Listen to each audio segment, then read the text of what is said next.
Hey gang, just took a moment break here.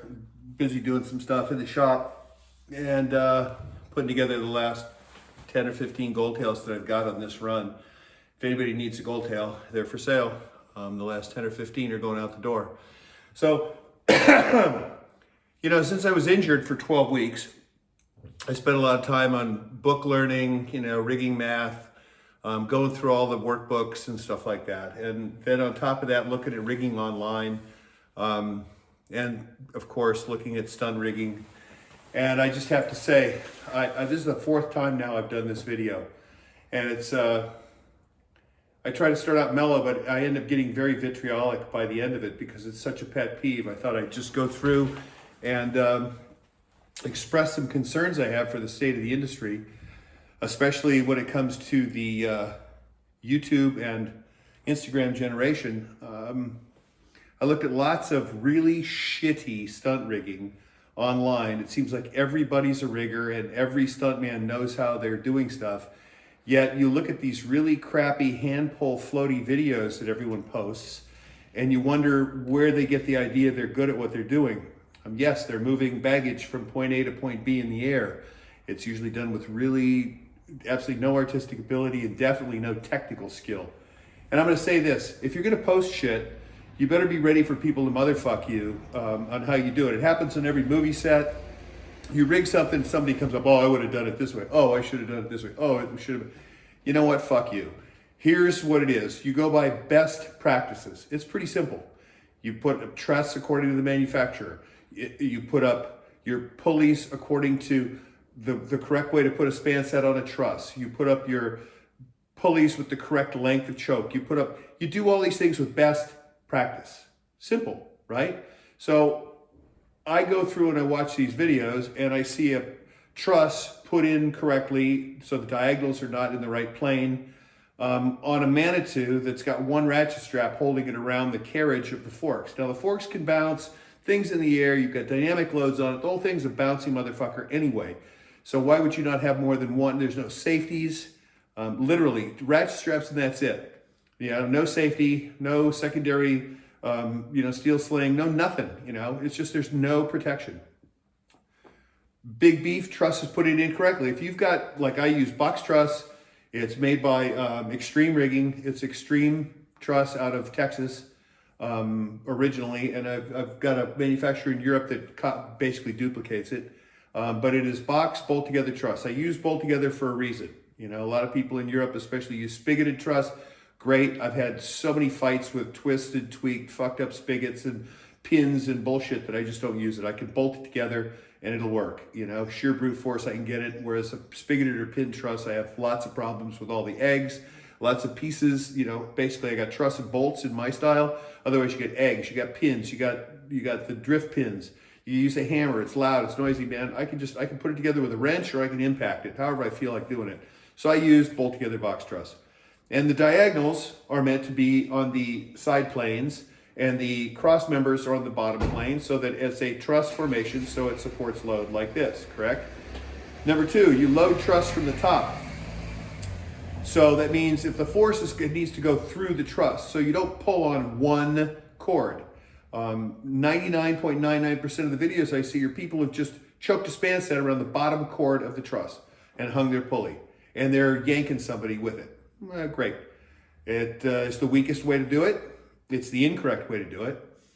On top of that, they leave huge, long chokes on their span set. So you've got all of this, which is happening and eating up your motion. Truss is designed to be in compression, so you should be going around a top cord and a bottom cord. You should have as short as choke as possible. These are all things we've covered in the first 37 episodes of this funky YouTube irritation that I call learning or whatever. It's just, it's simple, basic, best possible case, best possible way to do stuff. You do it right. It's like, maybe you won't die. Maybe you will. Maybe you overload at the point where it makes a difference. But if you're going to hang it on a bottom cord, at least put it in the node where the two diagonals come because that's the strongest point on the truss. Don't just hang it off of a piece of 50 mil, 2 mil wall, 2.5 mil wall, maybe 3 mil wall if you've got extreme heavy duty truss. Tubing, because you're pulling it basically on the strength of the aluminum tubing itself. Point one, truss installed incorrectly on every video. And especially when I look at multiple pieces of truss for longer spans, no one's orienting the diagonals correctly. They should flow correctly. So look at the manufacturer and put it in the way it's fucking supposed to be put together. Point two, the span sets, not loading the truss correctly, using it off one cord, not using it at the nodes. And then with all of that floppy shit going on, then you have these big floaty hand pulls where people are coming off a ladder and basically they're counterweight, their ballast, just puppeting someone through the air, and it looks floaty as shit. It's not a reaction. It's dance. And it has nothing to do with what you're trying to achieve. It's just, yes, you're moving a bag of weight from A to B. There's no pop, there's no energy, there's no nothing. It's just this big floaty fucked up move. On top of that, there's a huge thing about your line of sight. If you're doing a gag, you need to be able to line of sight your performer so you can see the beginning and end of the movement. You can see how the performer's behaving through the movement, so you can adjust your movement. If you're jumping off a ladder or on a ratchet, you can sort shit out by seeing what the result is. Instead, I see people, and here's a real one. I saw a gooch wrap, which is you come in from your rigging high, you go through the crotch and go up to a point, whether it's forward or backward, whichever way you want the performer to rotate.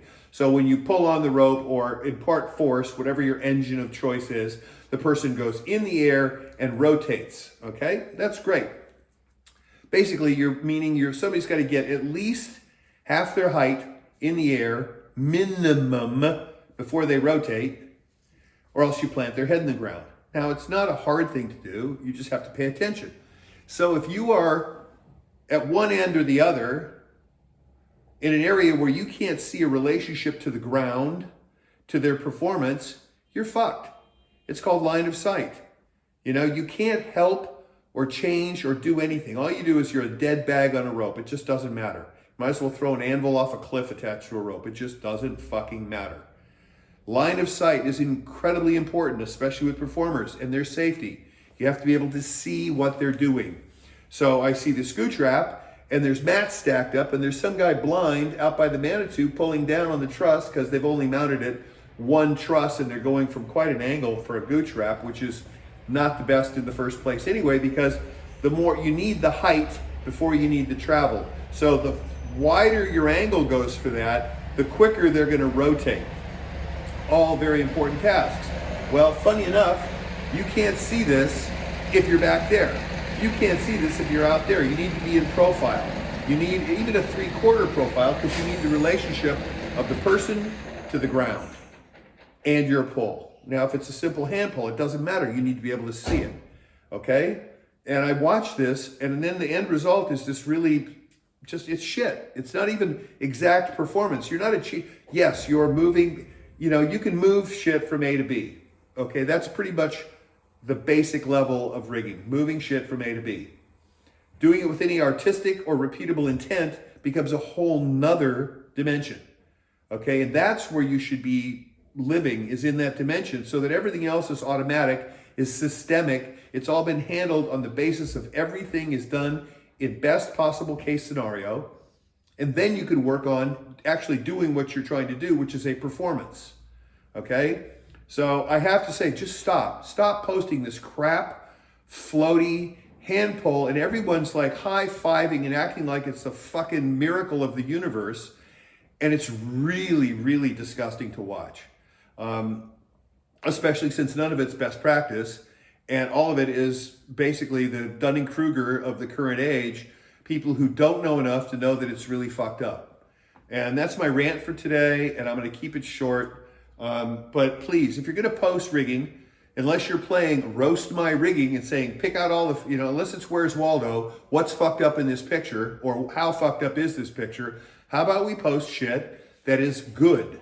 How about we post correct truss, correct span sets, and span sets, okay, you laugh from top to bottom on the truss, yes, to load the truss, but then how about getting the choke in the correct direction for the pull? So when the pulley fleets, you're actually choking the span set. How about that one?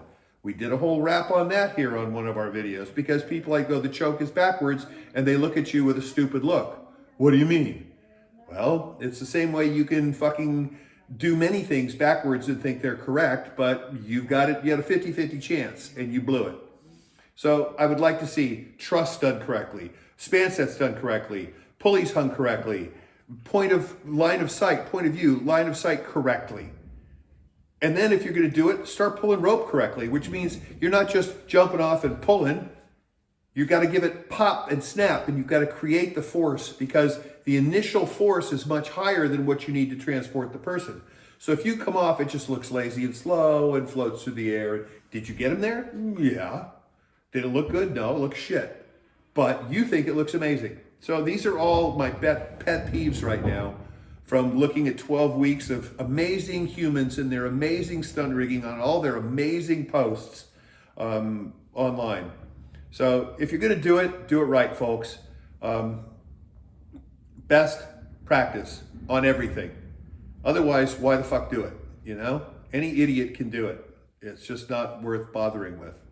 So in the coming weeks, we'll be posting some best practice videos from a rehearsal stage. And then you can see what I mean in the difference of how things look.